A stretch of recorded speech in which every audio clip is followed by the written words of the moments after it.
Hey there, welcome back. I'm full, a bit fatter for it, but today we're going to talk about, well, now we're going to talk about the very beginning of integrals. So we've already covered antiderivatives. We're going to step away from that for a second, and we're going to start looking at a graph, and then from the graph we're going to start getting into how we can get the area under the line. And then from there, we're going to turn that area into a formula, and from the formula, we're going to go into integrals. It's all a step-by-step process, but if you trust that you understand the beginning and build upon your foundations, then you will end up in a good place where you can understand integrals. So, this is not a marker. Say we have a graph with a function, and the function looks like this.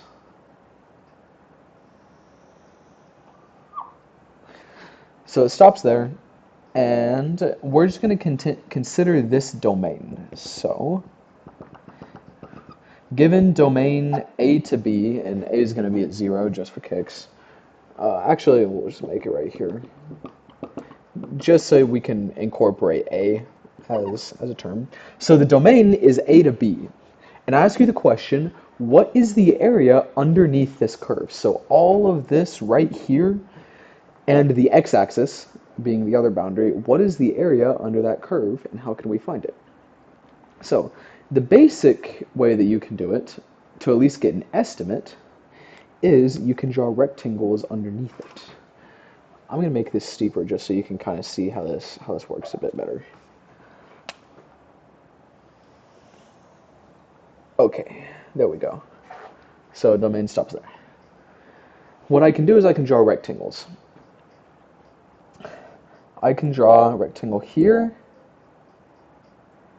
and then here. I can draw a rectangle here and then here.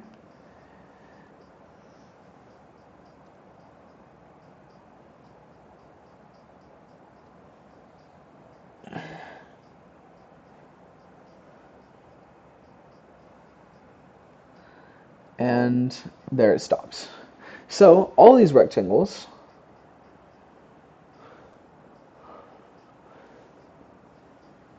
look like this.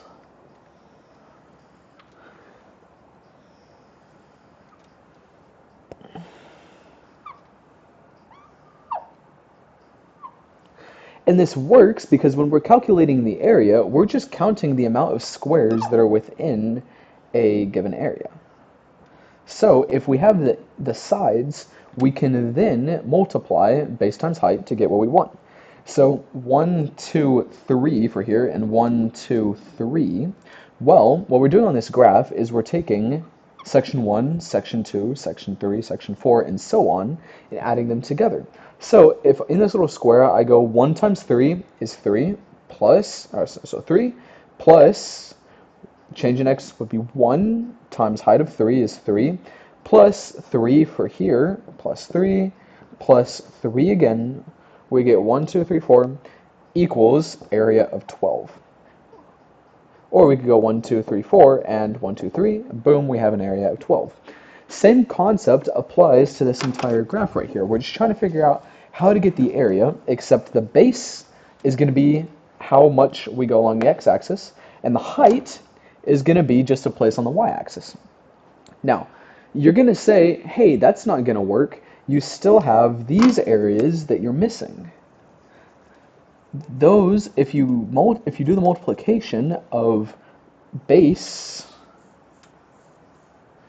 times height of each one, you're not actually going to get the true area. And you're right. This is actually an estimate of what we want. And now, I ask you the question. If I constrict these rectangles, that would mean that the change in x is going to be smaller, and these triangles that I miss out on are going to be even more smaller.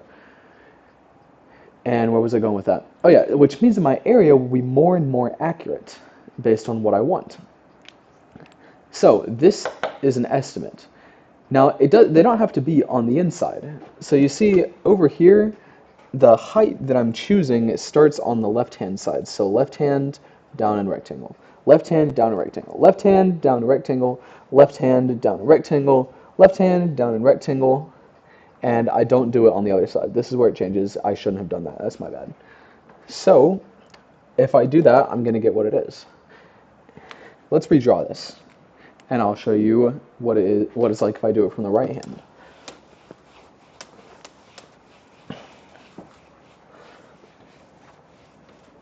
So let's say I want to calculate the area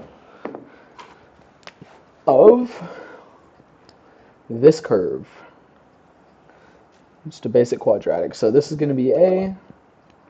No, this is going to be B. B to A.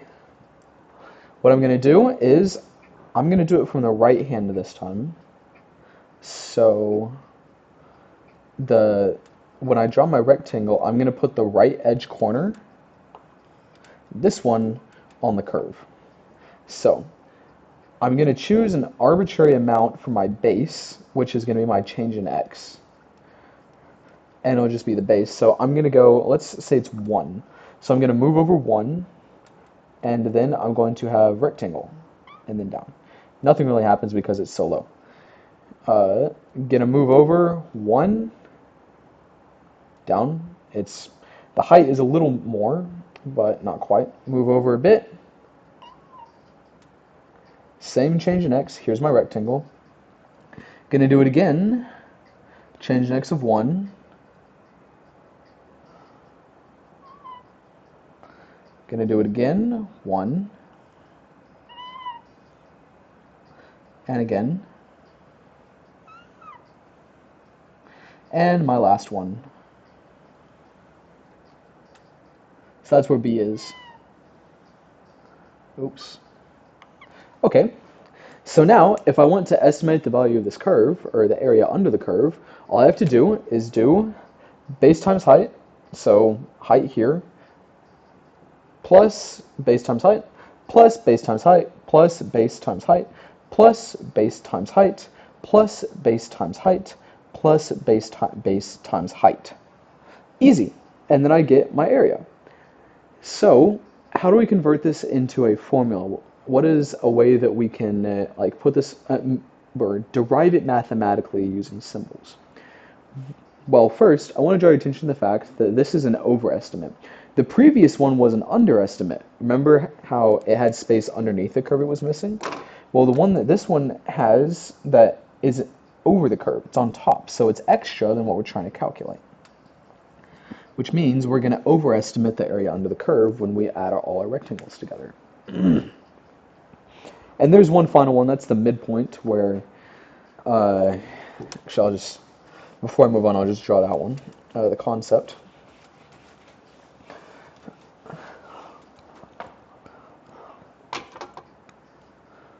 I can draw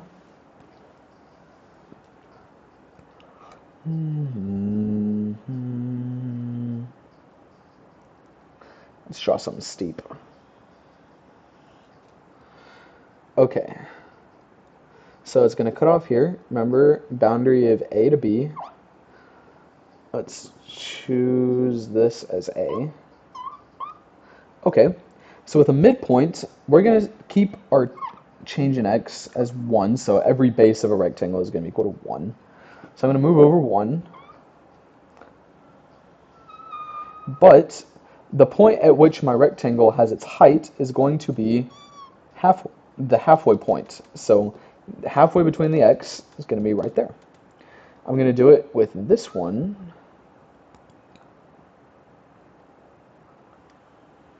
As well. Halfway. Boom. And do it again. So it gets really finicky right here because it's so close.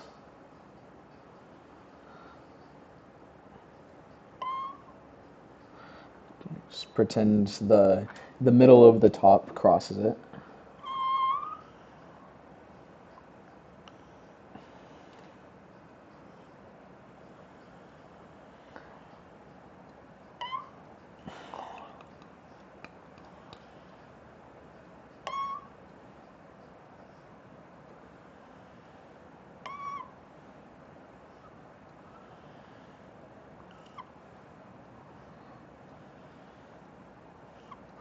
Okay, so now this one looks like it's a bit more accurate. You see, we have minimal space lost underneath. That's not to say this one will always be the most accurate, but from what I've seen, it tends to be more accurate than putting the heights of your column on like the left and right hand sides, or right or left hand corners. So again, it is still an estimate. Now, I want to draw your attention to something. I can split my rectangles into half. I can draw more rectangles in here if I decide that every interval down here, every base, is going to be half as wide. I can make them a third as wide, and I'm still going to cover the same amount of space. There's going to be really, really skinny. Now, keep that in mind because we're going to come back to it. But what is a way that we can put this into a formula form? I'm just going to erase some of this so we have more space. We can do this using sums. So the formula for one of these rectangles is going to be as such. Change in x, which is our base, times height. So height is going to be f of x. Easy as that. So if I want to make this a series, how can I conceptualize it? Well, I can use a sum using the sigma notation. Hope you remember this from pre-cal, but this is a way to say I have a series of things and I want to add all of them together, where you have n on top and I on the bottom. I equals a number, usually 1. Sorry, that was another I. Usually 1. And so what you do is you have I equals 1 and it's incorporated somewhere into your sum. And I goes until it reaches n. So I plus 1, so I 1, and then it's 2, and then it's 3, and then it's 4. If you know anything about coding, it's like a while loop or a for loop. Like for I, or if we're speaking in Java, for int I gets 0, I is less than or equal to n, I plus plus, and then every iteration you can use that value of I. That's what this is. It's a sum. So on the inside, what we're going to have is f of x times I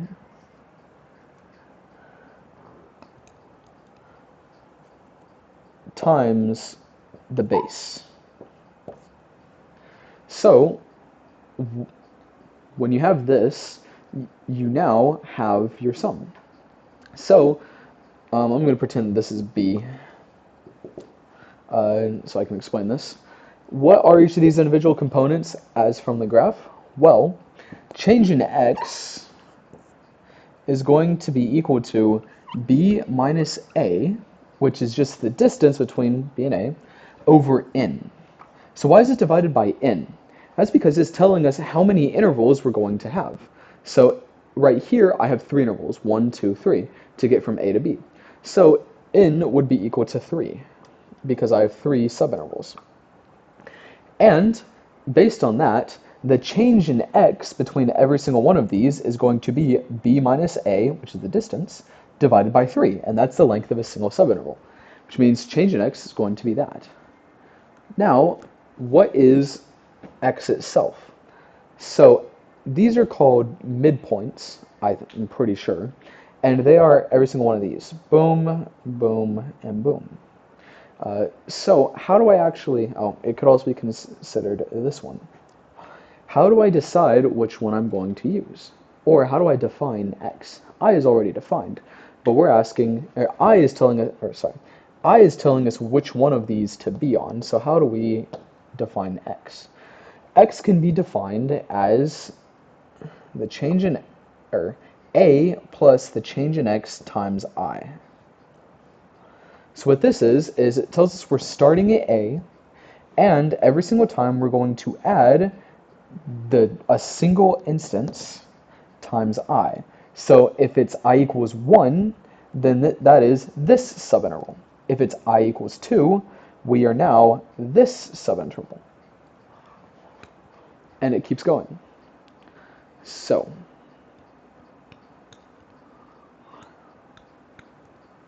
yeah, so this is telling us what our x value is. So So we can remove that from there.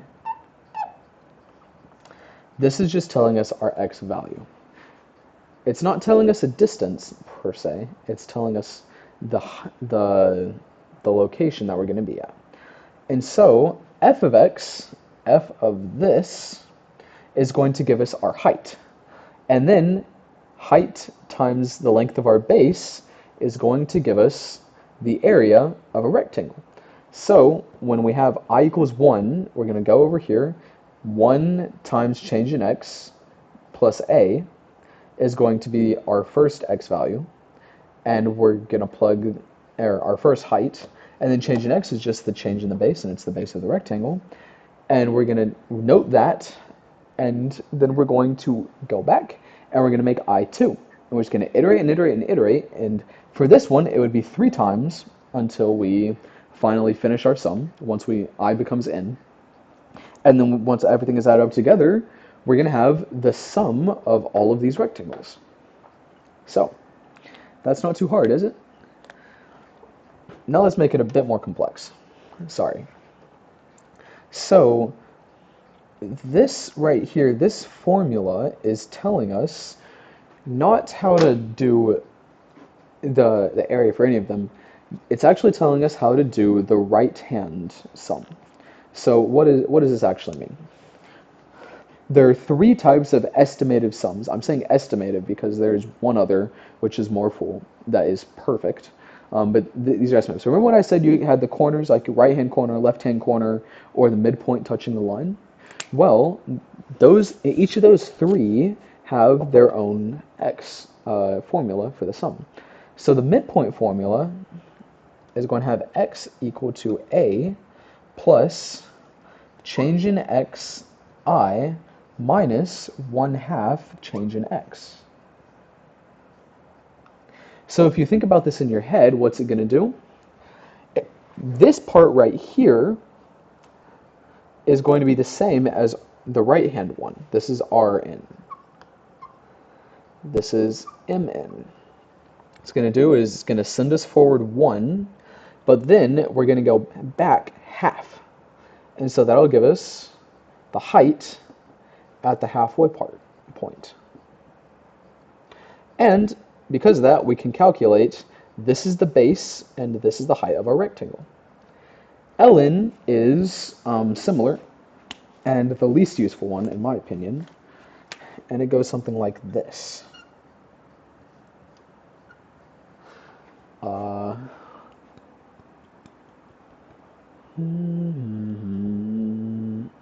Yes.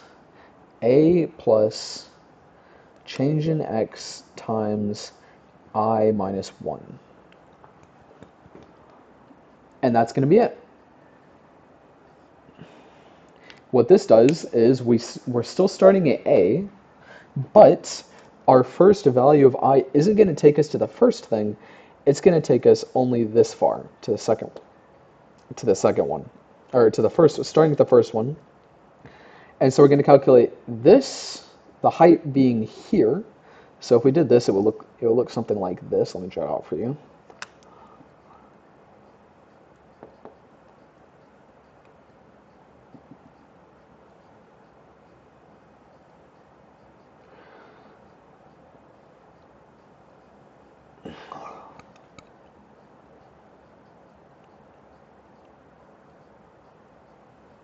And in this case, it would be an underestimate. So the area of these is going to be like this.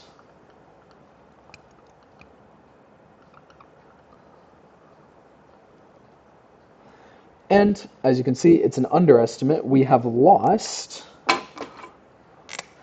this chunk and this chunk and a little bit over there. So I hope you can kind of see that. The truth is, this depends on the question you're given. Where if it says evaluate at the right hand, you're just going to use this for your x. If it says do it at the midpoint, you're going to use this for your x.